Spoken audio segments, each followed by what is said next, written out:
Cristo dijo a sus discípulos: venid en pos de mí y os haré pescadores de hombres.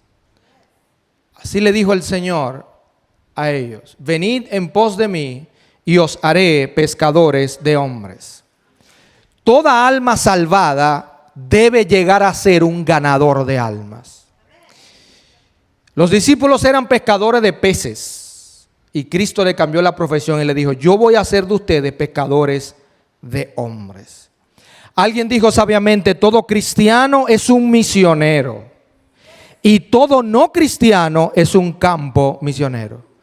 Así que donde quiera que usted esté, que no haya cristiano, usted es un misionero para esas personas que no lo son. Y Cristo, orando al Padre en Juan 17:20, dijo: no ruego solamente por estos, sino también por los que han de creer en mí por la palabra de ellos. Así que Cristo no solamente oró por los apóstoles, sino por los que se iban a convertir por la palabra de ellos, y así sucesivamente hasta nosotros en el día de hoy. Así que Cristo oró por nosotros en esa oración. Oró por nosotros también.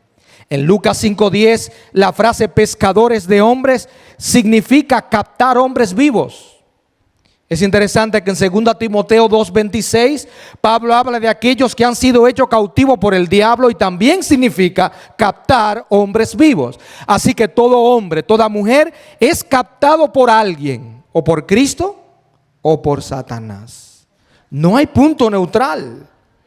Y el evangelismo se encuentra íntimamente relacionado con nuestra satisfacción en Dios. A mayor deleite y satisfacción en Dios, mayor es nuestro anhelo por compartir con otros el evangelio. Hermano, todo el mundo habla de lo que admira. Y si usted admira a Cristo, usted no va a dejar de hablar de Cristo. Y si unimos la admiración por Cristo a la compasión por los perdidos, yo recuerdo un coro que desde niño cantábamos en la iglesia allá en mi país, en la República Dominicana, que decía: si sientes compasión por tus amigos, entonces háblales de tu Señor, háblales de Cristo, cuenta a tus amigos lo que el Salvador hizo por ti. La compasión debe llevarnos a predicar.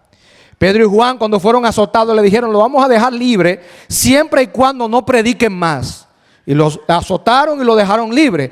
Cuando lo dejaron libre, siguieron predicando y lo volvieron a apresar. Pero no le dijimos a ustedes que no debían seguir predicando. ¿Y cuál fue la respuesta de Pedro y Juan en Hechos capítulo 4? Es que no podemos dejar de decir lo que hemos visto y oído. No podemos cerrar nuestros labios. Pablo dijo en Romanos 1:14: a griegos y a no griegos, a judíos y a gentiles, a sabios y a no sabios soy deudor. ¿Y cuál era la deuda que Pablo tenía con judíos y gentiles? El evangelio. Esa era la deuda que él tenía que pagar. Por eso quería predicarle a todo el mundo. Y el anhelo de Pablo era llegar a Roma, donde estaban esa iglesia que él no había conocido, y luego llegar hasta España, que era el extremo límite del imperio romano en aquellos días. Ahora noten algo: por la voluntad de Dios, Dios no permitió que Pablo llegara a España a predicar. Dios solamente lo dejó llegar a Roma, y lo dejó ir a Roma preso para que le predicara a la misma casa del faraón, a la misma casa, perdón, del emperador César, del César. Y allí llegó el evangelio hasta Roma.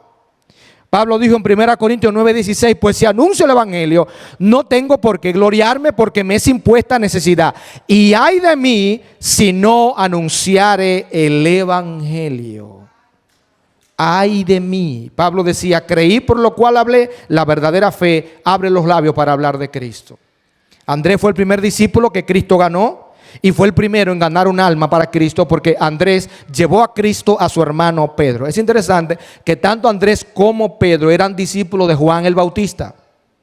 Pero cuando conoce Andrés a Cristo, se hace discípulo de Cristo y lleva a su hermano Pedro. Ahora, déjenme decirle algo. Andrés no tenía el don de predicar desde un púlpito, ni predicarle a multitudes. Andrés era una persona sencilla. Lo único que hizo fue que tomó a su hermano Pedro y lo llevó a Cristo. Ahora, noten algo interesante y maravilloso que sucede cuando usted le predica el evangelio a alguien. ¿Y qué es lo que sucede? Que puede ser que esa persona a quien usted le predique el evangelio crezca más que usted y haga una labor extraordinaria para la gloria de Dios. Pero yo le voy a hacer una pregunta. ¿Y quién se lo ganó a Cristo? ¿Quién se lo ganó para Cristo? Esa persona que se lo ganó para Cristo tiene una corona mayor. Andrés se ganó a Pedro, pero déjenme decirle algo. Pedro en sus 2 primeros sermones, en los 2 primeros, se ganó como 8,000 almas. Yo pregunto, ¿tiene Andrés alguna corona? Claro, él se ganó a Pedro, él se ganó al evangelista. Se ganó al evangelista que luego ganó muchos para la gloria de Dios. Hermano, predícale a todo el mundo. Usted no sabe quién será esa persona y cómo Dios usará a esa persona para su gloria y su honra. Juan Carlos Rael dijo, ¿quién podría decir qué habría sucedido si Andrés hubiera sido de un espíritu callado, reservado y poco comunicativo como muchos cristianos de hoy día? ¿Quién sabe si su hermano Pedro habría vivido y muerto pescador en el mar de Galilea? Noten, pero el corazón de Andrés estaba tan lleno de Cristo que tenía que hablar de él. Y tomó a su hermano y lo llevó a Cristo. Muchas personas conocen a Moody, uno de los grandes evangelistas del siglo pasado, tanto aquí en Estados Unidos como en Inglaterra. De hecho, la iglesia Moody todavía continúa en la ciudad de Chicago. Esa iglesia permanece hasta el día de hoy. Decenas de miles de personas vinieron a Cristo por la predicación de Moody. Ahora, ¿quién se ganó a Moody para Cristo? Nadie lo conoce. El nombre de ese maestro de escuela dominical, ¿saben cuál es? Edward Kimball. Edward Kimball llevó a Moody a los pies de Cristo. Y luego Moody ganó miles de almas para la gloria de Dios. Edward Kimball tiene una corona en el cielo por haberse ganado al evangelista. Hermanos, ¿y qué es lo importante en este punto? Predicar el evangelio. La única manera de perder es no predicar. Oiga esto. Nosotros no hemos sido llamados a convertir a nadie y yo le doy gracias a Dios por eso. Nuestro trabajo no es convertir, ese es el trabajo del Espíritu Santo. Nuestro trabajo es evangelizar.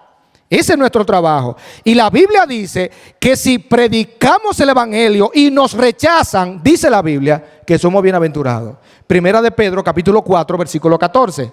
Dice, si sois vituperados por el nombre de Cristo, es decir, despreciados por el nombre de Cristo, sois bienaventurados.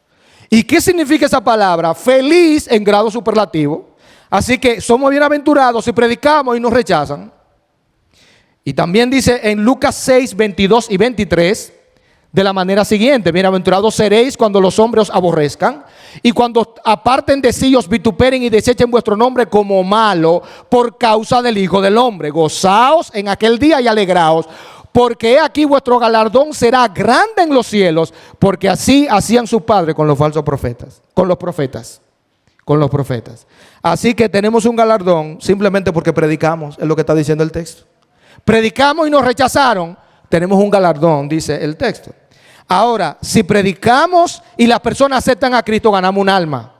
Así que esto es ganar, ganar. Si tú predicas, ganas como quieras. Te rechazaron, eres bienaventurado, tienes un galardón en los cielos. Te escucharon, ganaste un alma para Cristo, otro galardón más. Ahora, si te quedas callado y no hablas, ahí no ganas absolutamente nada. Esa es la única manera de perder, no compartir el evangelio. Debemos tener amigos temporales con el propósito de llevarlos a ser amigos eternos en Cristo Jesús. Y mi propósito en esta tarde ya noche es que veamos alguna característica de los ganadores de almas. En primer lugar, primera característica, los que ganan almas deben tener denuedo, y eso significa valentía. El texto, por favor, el texto siguiente. Hechos 4:29, y ahora, Señor, dicen los apóstoles, mira sus amenazas y concede a tus siervos que con todo denuedo hablen tu palabra. Lo primero que necesitamos para predicar es valor. Ahora, hermano, ¿y quién nos da el valor? Cristo nos da el valor. De hecho, la fe en Él nos provee el valor para predicar su palabra. Y el Espíritu Santo mora en la vida de cada creyente, y dice la Biblia en 2 Timoteo 1:7, que ese espíritu que mora en nosotros es un espíritu de poder. No de cobardía, sino de poder para ir a evangelizar. Claro está, tenemos que hacerlo en oración, tenemos que hacerlo en dependencia del Espíritu Santo, y Él nos da el valor, el denuedo para predicar la palabra de Dios. Hechos 19:8, el siguiente texto. Y entrando Pablo en la sinagoga, habló con denuedo, ahí está la palabra, por espacio de 3 meses, predicó por 3 meses, discutiendo y persuadiendo acerca del reino de Dios. 3 meses predicando el apóstol Pablo con valor. Y todos sabemos todo lo que Pablo sufrió, todo lo que tuvo que sufrir por predicar el evangelio. En Efesios 6:19 él dijo: oren por mí, a fin de que al abrir mi boca me sea dada palabra para dar a conocer con denuedo el misterio del evangelio, por el cual soy embajador en cadena. Porque Pablo estaba encadenado a un soldado romano que se lo cambiaban durante el día. Ahora, ¿qué era lo que hacía Pablo? Cada vez que le traían un nuevo soldado romano y lo encadenaban, ese era evangelizado por él. No había un soldado romano que no le pusieran al lado que él no lo evangelizara. Impresionante el celo evangelístico del apóstol Pablo. Dice: yo soy embajador en cadena, porque aún en cadena yo predico a Cristo. Yo estoy encadenado, pero la palabra no. La palabra de Dios no está presa, está libre. Que con denuedo hable de él como debo hablar. Segunda característica del que gana almas: debemos hacerlo sin avergonzarnos. Romanos 1:16 dice: porque no me avergüenzo del evangelio, porque es poder de Dios para salvación a todo aquel que cree. Hermanos, el evangelio es poder de Dios. No tenemos que avergonzarnos del evangelio. Un mártir africano estaba sentenciado a morir. Le dijeron que si dejaba de predicar lo soltaban, pero él dijo que no, que él no iba a dejar de predicar. Y vamos a ver lo que él dijo antes de morir. Primer párrafo, por favor, ahí. Dice: yo soy de la comunidad de los que no se avergüenzan. Soy un discípulo de Jesucristo y no voy a mirar atrás, ni voy a volver atrás, ni voy a quedarme quieto. Mi pasado ha sido redimido, mi presente tiene sentido y mi futuro está asegurado en las manos de Dios. Segundo párrafo. Le he puesto fin a la vida de bajeza, a caminar por vista, a tener pequeños planes, a tener visión limitada, a dar ofrendas baratas, a hablar palabras mundanas y a fijar metas mediocres. Mis pasos ya han sido determinados, mi resolución es pronta, mi meta es el cielo, mi camino es angosto, mi andar es duro, mis compañeros son pocos, mi guía es confiable, mi misión es clara. Tercer párrafo. No voy a rendirme, ni retroceder, ni menguar, ni callar hasta que haya predicado, orado, pagado y depositado para la causa de Cristo. Debo ir hasta que Él regrese. Debo dar hasta agotarme. Debo predicar hasta que todos sepan y trabajar hasta que Él venga. Y cuando Él venga a llevar a los suyos, no tendrá dificultad en reconocerme, porque mis colores son claros, porque no me avergüenzo del evangelio. Eso dijo este hombre antes de morir. Oh, hermanos, debemos predicar la palabra de Dios sin avergonzarnos. ¿Y cómo podemos tener vergüenza del Dios que nos ha dado vida eterna? No nos puede dar vergüenza. Si tenemos que dar la vida física por aquel que nos ha dado vida eterna, ¿qué dijo Cristo? ¿Qué dijo Cristo? Dijo Cristo: el que quiera salvar su vida, retenerla para sí, la perderá. Pero el que pierda su vida por causa de mí y del evangelio, la salvará. Así que prediquemos sin avergonzarnos. En tercer lugar, con sacrificio. El sacrificio es la consecuencia lógica del denuedo. Si tenemos denuedo, lo haremos con sacrificio. Y nadie puede evangelizar sin llevar su cruz y colocar sus intereses en el altar de Dios. Señor, no es lo que yo quiero, es lo que tú quieres. Con sacrificio. Pablo decía en Hechos 20:24: pero de ninguna cosa hago caso, ni estimo preciosa mi vida para mí mismo, con tal que acabe mi carrera con gozo y el ministerio que recibí del Señor Jesús, para dar testimonio del evangelio de la gracia de Dios. Pablo sabía que cuando regresara a Jerusalén, los judíos le habían puesto precio a su cabeza, lo estaban esperando para matarlo. Pablo lo sabía. Los hermanos, si usted lee la porción, le rogaron a Pablo que por favor no fuera. Le rogaron. Y Pablo dijo, ¿qué ustedes están haciendo? Quebrantándome el corazón. No, yo no solamente estoy dispuesto a ir. Yo estoy dispuesto a morir si es necesario. Por Cristo Jesús. Porque de ninguna cosa hago caso. Es en ese contexto que él dice esas palabras. Ni estimo preciosa mi vida para mí mismo. Pablo estaba convencido de que él debía predicar, no importa el precio. A Crisóstomo, que fue uno de los primeros cristianos después de los apóstoles, en el siglo II, la emperatriz Eudocia, que era una mujer que no era creyente, le prohibió que predicara el evangelio, amenazándolo con el destierro o con la muerte. Crisóstomo predicó más y dijo, ¿y a qué le puedo temer? ¿A la muerte? Ustedes saben que Cristo es la vida. ¿Al destierro? Toda la tierra y su plenitud son de Dios. ¿A la pérdida de mis bienes? Nada traje a este mundo y sin duda nada me podré llevar. No quiero ni mi propia vida, sino ha de hacer lo que ha de servir para salvar las almas. Así que si la emperatriz me manda al destierro, voy a ser como Elías. Si me manda al cielo, seré como Jeremías. Si me echa en el mar, seré como el profeta Jonás. Si me mete en el foso, seré como Daniel. Si me apedrean, seré como Esteban. Si me cortan la cabeza, seré como Juan el Bautista. Seré como Pablo. Si me azotan con correas, seré como Isaías. Si cortan mi cuerpo en dos con una sierra, pero no voy a dejar de predicar el evangelio. ¡Wow! Eso es predicar con sacrificio. No importa lo que pase, yo voy a predicar el evangelio. En cuarto lugar, con gran ánimo y paciencia. Con gran ánimo y paciencia. Primero a los Corintios 15:58. Así que, hermanos míos, estad firmes y constantes, creciendo en la obra del Señor siempre, sabiendo que vuestro trabajo en el Señor no es en vano. Hermano, a veces nosotros no vemos fruto y nos desencantamos, nos entristecemos porque no vemos frutos. Pero hermano, aunque nosotros no podamos ver, Dios está trabajando. Si nosotros estamos predicando la palabra, Dios está haciendo un trabajo, aunque nosotros no lo podamos ver. Recuerdo al misionero Moffat, que predicó en África, que los hermanos le escribieron preguntándole qué él quería que le enviaran de regalo. Él estaba predicando y no tenía ni un solo convertido. Y él le respondió a los hermanos que le mandaran una bandeja para celebrar la Santa Cena. Para vino y pan, para celebrar la Santa Cena. Los hermanos se sorprendieron porque sabían que él no tenía ni un solo convertido. Pero él dijo, eso es lo que yo quiero que ustedes me manden. Y en ese tiempo las cosas duraban mucho más que ahora. Así que le mandaron la bandeja para celebrar la Santa Cena, tanto del vino como del pan, pero duró como 3 meses, porque no era igual que ahora las cosas llegan rápido, no había esa tecnología que hay hoy.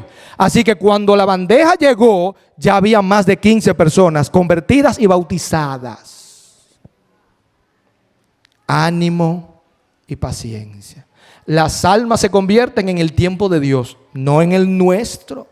Nuestra labor es predicar, porque nuestro trabajo en el Señor no es en vano, hermanos. No es en vano.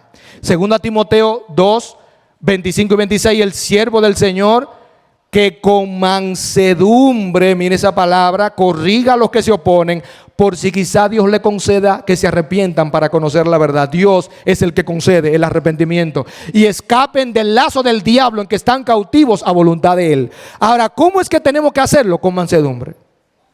Con mansedumbre, con paciencia.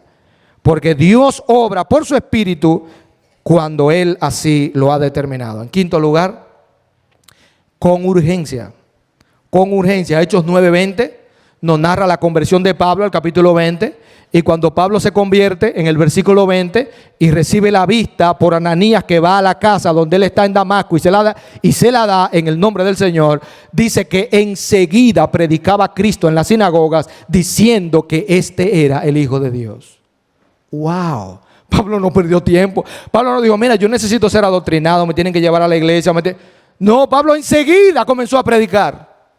Tenía un fuego ardiente dentro de él y comenzó a hablar inmediatamente en la sinagoga diciendo que Jesús es el Cristo. ¿Por qué tenemos que predicar con urgencia? Por dos razones. Porque no sabemos si nosotros tendremos otra oportunidad de predicarle a esa persona. Y dos, no sabemos si esa persona tendrá otra oportunidad de que tú o alguien más le hable de Cristo. Es importante predicar con urgencia porque no sabemos hasta cuándo las personas estarán en este mundo. Y quiero contarles rápidamente, por favor, el testimonio de John Harper. Antes, 2 Timoteo, por favor, 4, 1 y 2. Te encarezco delante de Dios y del Señor Jesucristo, le dice Pablo a Timoteo, que juzgará a los vivos y a los muertos en su manifestación y en su reino, que prediques la palabra. ¿Cuándo, Pablo? Que instes a tiempo y fuera de tiempo, redarguye, reprende, exhorta con toda paciencia y doctrina. ¿Cuándo tiene que predicar? Todo el tiempo, constantemente. Y ahora sí, John Harper. John Harper es conocido como el héroe del Titanic. A John Harper le tocó viajar en el Titanic con su pequeña hija, que ustedes ven ahí, de 6 años de edad. Pero John Harper se había pasado toda su vida predicando el evangelio. Desde que se convirtió a los 14, se paraba en las esquinas a predicar el evangelio. Eso hacía John Harper en Escocia, donde nació. Así que él fue invitado aquí a los Estados Unidos, a la iglesia Moody, a predicar la palabra. Ya había sido invitado anteriormente y venía por segunda vez y le tocó viajar nada más y nada menos que en el Titanic, con un primo lejano también que iba con ellos providencialmente en ese bote. Cuando el Titanic chocó con el iceberg y comenzó a hundirse, él le entregó su única hija, esa era su única hija, a ese primo lejano y le dijo: llévatela en un bote salvavidas, yo me quedo aquí a predicar la palabra. Así que el primo se llevó a la niña y eso le salvó la vida porque ella murió en el 1986, murió de 80 años esa hija de Harper, y luego dio testimonio de su padre, como vamos a ver en un momento. Pero John Harper se quedó en el barco a predicar la palabra. Y lo último que hizo John Harper fue contado por un hermano en un culto de oración en Escocia, que estaba en ese barco, y le dijo: aquella noche yo estaba aferrado a un pedazo del barco, flotando, cuando la corriente acercó a mí al señor John Harper. Y John Harper me miró y me hizo esta pregunta: ¿eres salvo? Y él dijo: no, cree en el Señor Jesucristo y serás salvo. Dice que la corriente lo alejó, se separaron por un tiempo. Luego, más tarde, providencialmente, la corriente lo volvió a juntar. Y John Harper le preguntó: ¿ahora eres salvo? Y él dijo: no, todavía no. Cree en el Señor Jesucristo y serás salvo. Luego vio cómo la corriente lo alejó y cómo Harper murió ahogado. Y dice este hombre, en ese culto de oración, dice él: aquella noche yo solo, con más de 2 kilómetros de agua debajo de mis pies, le entregué mi vida a Cristo como mi Señor y Salvador. Y con lágrimas en sus ojos dijo esto: yo soy el último convertido de John Harper. A mí fue el último que él me predicó. Yo lo vi cuando se hundió y cuando murió. Wow, hermanos. Piensen esto. ¿Cuántas personas le darán las gracias en el cielo a usted por haberles hablado de Cristo? Piensa esto. ¿Cuánto le dirán, aunque no se conviertan con usted, cuánto le dirán: gracias porque me hablaste de Cristo en el trabajo, gracias porque me hablaste de Cristo en la escuela, gracias porque viviendo cerca de ti fuiste a mi casa y me hablaste de Cristo? ¿Cuántos nos darán las gracias? Este hombre estaba agradecido de que Harper, antes de morir, le predicó el evangelio. ¿Cuántos nos darán las gracias por predicar? Hay que predicar con urgencia. Con urgencia. No sabemos si tendremos más tiempo. 6º lugar, con sabiduría y profundidad. Con sabiduría y profundidad. Hechos 6:10. Así predicó Esteban. Dice que no podían resistir la sabiduría y el espíritu con que hablaba. Dice que Esteban estaba lleno del Espíritu Santo, y los que lo estaban oyendo estaban llenos de ira y crujiendo los dientes porque no querían oír la palabra de Dios. Hay gente que usted se va a encontrar así. Bueno, ese es su problema. Nuestro llamado es predicar la palabra de Dios. El trabajo de convertir es el Espíritu Santo el que lo hace. Colosenses 1:28. Dice Colosenses 1:28. A quien anunciamos amonestando a todo hombre y enseñando a todo hombre en toda sabiduría, a fin de presentar perfecto en Cristo Jesús a todo hombres. Necesitamos sabiduría. ¿Sabe por qué? Porque si a usted le toca predicarle a una persona que dice que es ateo, no es lo mismo predicarle a él que predicarle a un religioso. El religioso, él sabe que Dios existe. El problema es que él confía en su religión. Él tiene que entender que no es por religión, que no es por moral, que es por la fe en Cristo solamente. Que no es una religión, que es una relación personal con Cristo lo que salva. Que cuando estemos delante de Él no te va a preguntar ¿a cuál iglesia asististe? No, Él lo que te va a preguntar es ¿tú tuviste una relación conmigo? Eso es lo que te va a preguntar. Tú fuiste yo fui tu Salvador. Tú fuiste mi hijo. Eso es lo que Él te va a preguntar. Y si es un ateo, primero hay que explicarle que Dios sí existe. Porque el problema del ateo es que él dice que Dios no existe para excusarse de no creer. Así que hay que tener sabiduría para saber. Si esta persona dice que es ateo, tengo que predicarle diferente a uno que diga que es religioso. Y si la persona es una vida que ha vivido una vida depravada, un delincuente, etcétera, esa persona necesita la gracia de Dios. Conozco personas que dicen, no, es que Dios no me puede perdonar a mí porque yo he sido muy malo, yo he sido esto, aquello, lo otro. No, esa persona necesita entender que Cristo dijo, el que a mí viene, yo no le echo fuera. Cristo no rechaza a nadie. En séptimo lugar, con delicadeza y cortesía. Hechos 6, Colosenses 4, 5 y 6. Andad sabiamente para con los de afuera, dice Pablo, redimiendo el tiempo, sea vuestra palabra siempre con gracia, sazonada con sal, para que sepáis cómo debéis responder a cada uno. Rápidamente le cuento un testimonio. Allá en mi país solíamos salir un sábado al mes, la iglesia, a evangelizar. Y nos íbamos, por ejemplo, a los supermercados, nos paramos en la puerta de los supermercados, contratados, y algunos iban a plazas comerciales, etcétera, contratados en las manos a evangelizar. Yo recuerdo, y esto lo vi, a una hermana de la iglesia, una señora, que le rechazaron un tratado y ella se molestó y le dijo a la persona, ojalá que no lo necesites en el infierno. Eso es un ejemplo de lo que no debemos hacer. Si alguien te rechaza, muéstrale el mismo amor, la misma cortesía, porque esa persona, si la rechazamos nosotros, estamos cerrando sus oídos para que no oigan más el evangelio. El mismo amor, la misma cortesía, la misma delicadeza, para que esa persona vea el amor de Dios en nosotros. En nosotros. En octavo lugar, con exactitud y claridad.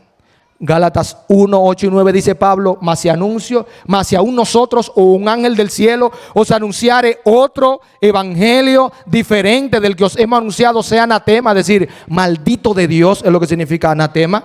Como antes hemos dicho también, ahora lo repito, si alguno os predica diferente evangelio del que habéis recibido, sea anatema. Pablo lo repite, no hay un evangelio diferente, solo hay un evangelio, uno solo. Uno solo.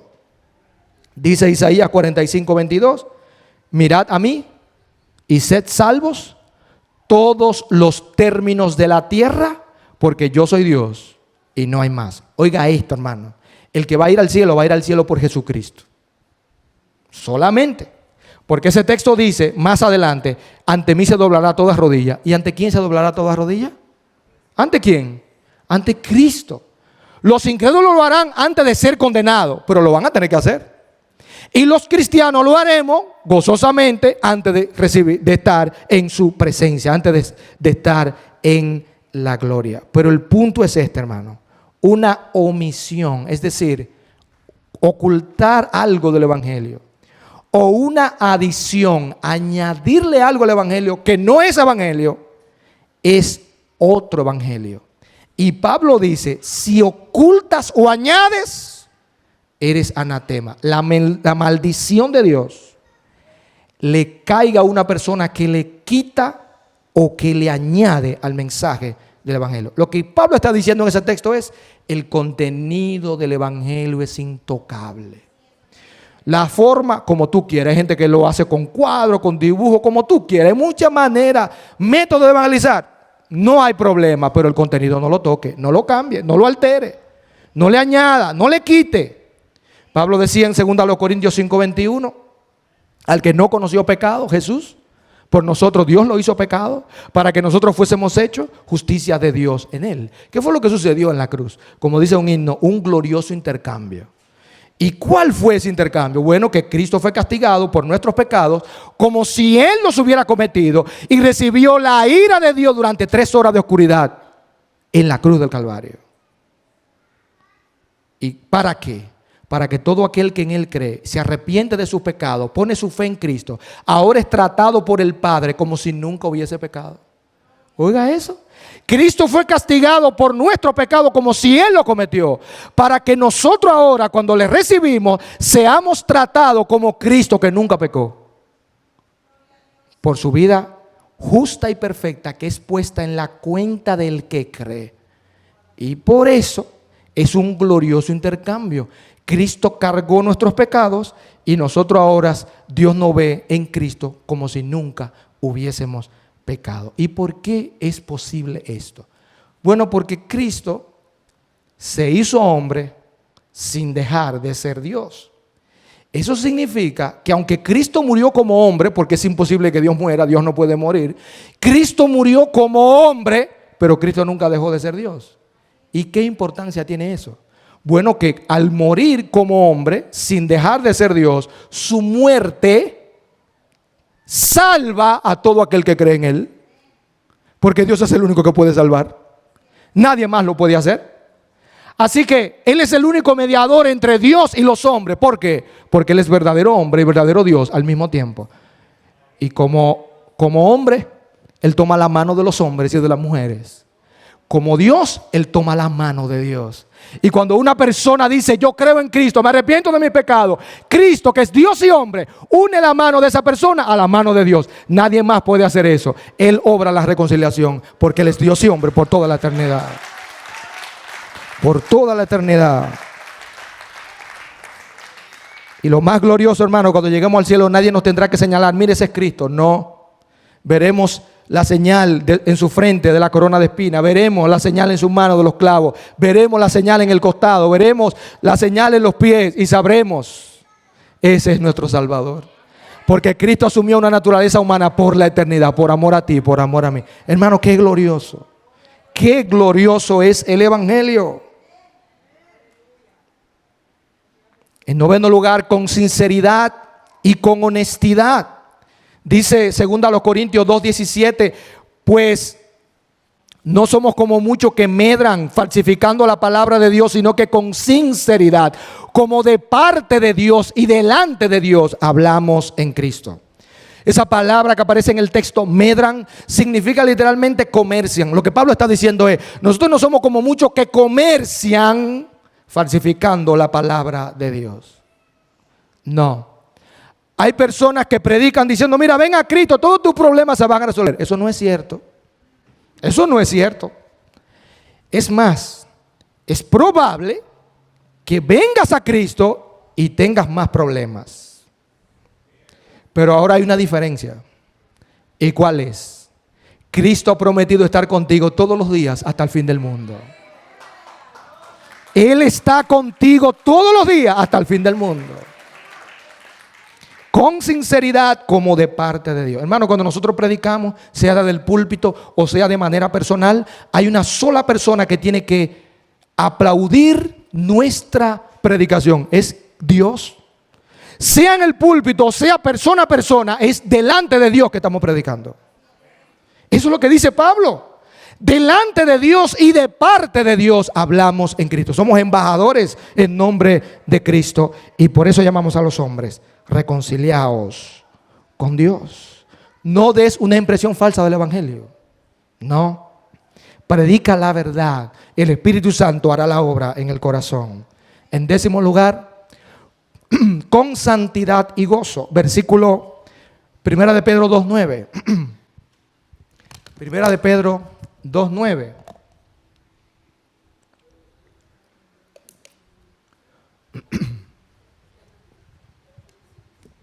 Dice, vosotros sois linaje escogido, nación santa, pueblo adquirido por Dios. ¿Para qué, hermanos?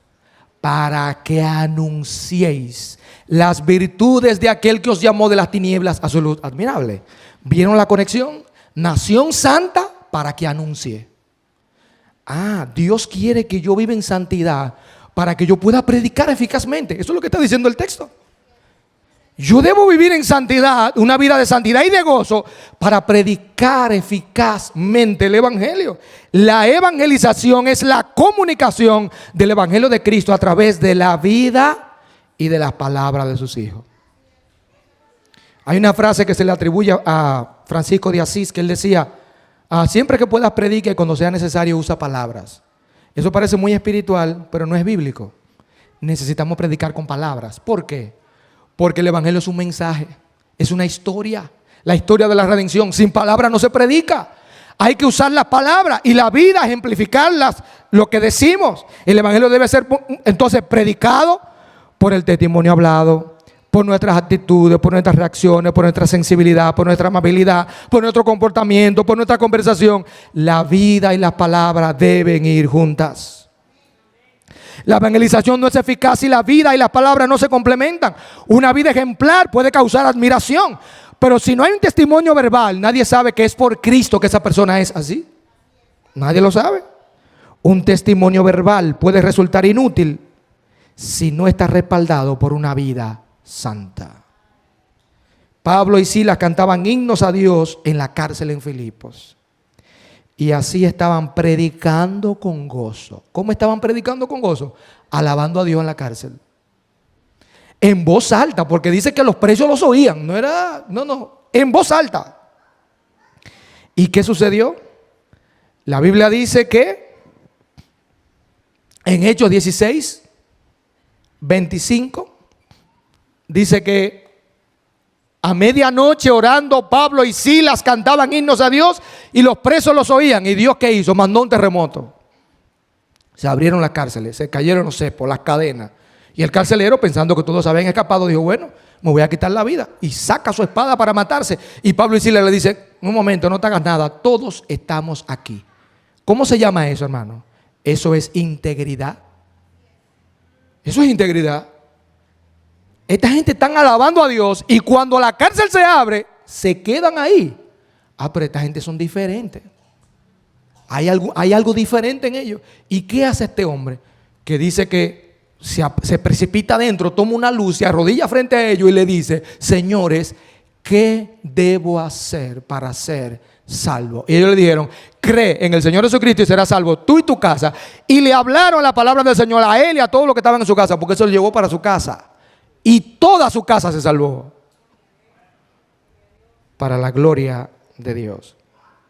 Juan Wesley fue un predicador metodista y él llegó a decir: denme 100 predicadores que no le teman nada más que al pecado, es decir, que viven una vida santa, y que no deseen otra cosa más que a Dios, que haremos temblar las puertas del infierno y estableceremos el reino de Dios sobre la tierra. ¡Wow! Él decía: solamente 100 que vivan en santidad, haremos temblar las puertas del infierno. Hermano, Cristo dijo que las puertas del infierno no prevalecerán contra la iglesia. Y usted sabe algo, hermano, las puertas no atacan. ¿Usted ha visto alguna puerta que ataque? Las puertas no atacan. ¿Qué es lo que hacen las puertas? Se defienden. ¿Usted sabe qué significa eso? Que el que está atacando, el que lleva la espada para atacar es la iglesia. En nombre de Cristo, llevando la palabra de Dios. El infierno tiene que defenderse, porque es la iglesia la que lleva el evangelio. Y las puertas del Hades no prevalecerán contra la iglesia. La iglesia estará hasta que Cristo vuelva. Es indestructible la iglesia, lo que está diciendo Cristo en otras palabras. Y finalmente, el propósito final de la evangelización. Hermano, ¿cuál es el propósito final de la evangelización? ¿Para qué nosotros predicamos? El propósito final de la evangelización, rápidamente pudiésemos pensar, bueno, que la gente se salve del infierno. Ese no es el propósito final. Ese es el propósito primario. Pero el propósito principal es que adoren a Cristo. ¿Para qué es que queremos que la gente se salve? ¿Solamente para que no vaya al infierno? No, es para que adore a Cristo por la eternidad. Ese es el propósito. Así que el propósito final de la evangelización es la adoración. La adoración a Cristo por la eternidad. Miren cómo en el Salmo 22 se profetiza esto. Salmo 22, verso 27 dice: se acordarán de ti y se volverán a Jehová todos los confines de la tierra, y todas las familias de las naciones adorarán delante de ti. La idea del texto, obviamente, no es que todas las personas de todo el mundo se van a salvar. Sabemos que no es así. Ya hay personas que han fallecido lamentablemente sin Cristo porque los rechazaron.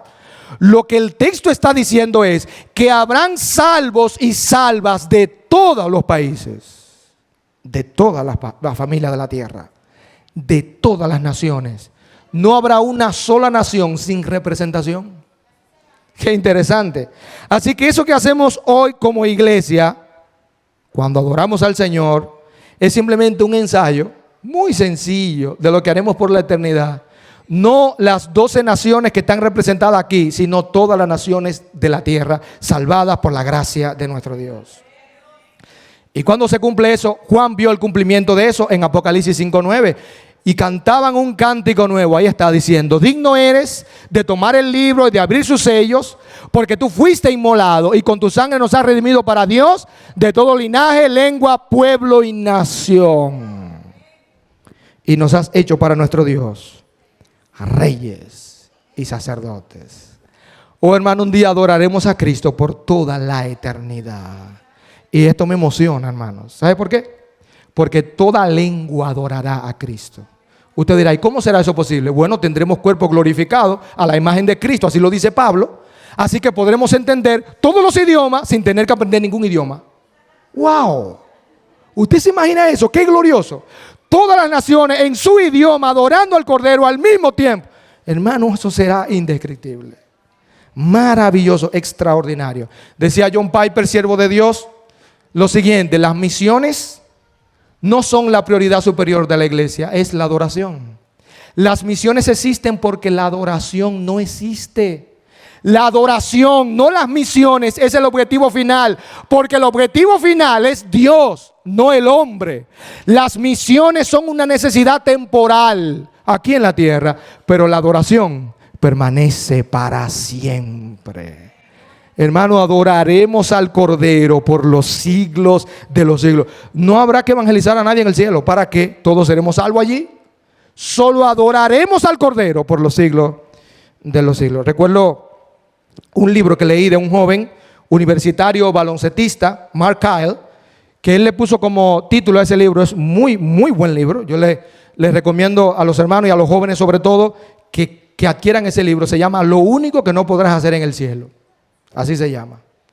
Lo único que no podrás hacer en el cielo. ¿Y qué es evangelizar? Porque no hay inconversos en el cielo. Es un libro que nos motiva a hablar de Cristo. Hay una canción que traducida del inglés al español dice así, quiero leérsela, se llama Nuestro Corazón. La primera estrofa dice: nuestro corazón, nuestro deseo es ver a las naciones adorarte. Nuestro clamor, nuestra oración es ver tu alabanza hasta los fines de la tierra. Que con una voz poderosa cada tribu, cada lengua se regocije. Segunda estrofa: nuestro corazón, nuestro deseo es ver a las naciones adorarte. Padre celestial, derrama misericordia sobre todos los pueblos, sobre toda raza, sobre esta tierra. Que tu espíritu atraviese las tinieblas, que quebrante las cadenas de la muerte que están sobre nosotros, y que nos levantemos en una adoración honesta para declarar la valía incomparable de nuestro Dios. Tercera estrofa: no hay poder que por una hora pueda detener la grandeza de tu palabra en las lenguas de la fe. De manera que somos valientes en intercesión, rogándote, orando ahora, que cada corazón se postre ante ti, Señor, en alabanza y adoración. Nuestro corazón, nuestro deseo es ver a las naciones adorarte. ¿Y qué tenemos que hacer para eso, hermano? No es muy difícil. Es solamente decirle al Señor: Señor, heme aquí, envíame a mí. Yo quiero ser tu voz, tus pies, tus manos. Y no tenemos que irnos fuera de aquí, no. Con mi vecino, con mi compañero de trabajo, con mi compañero de estudio, los que están estudiando. Donde quiera que yo esté, yo quiero ser tu voz, tus manos y tus pies. Heme aquí, Señor, envíame a mí. Yo quiero dejarle esta alabanza que se llama así, de Jesús Adán Romero. Heme aquí. Y yo soy el primero que le quiero decir al Señor, heme aquí, envíame a mí. Todo el que le quiera decir al Señor, heme aquí, envíame a mí, venga aquí. Y presentémoslo delante del Señor y pidámosle al Señor, usa nuestra vida para la gloria de tu nombre, como tú quieras.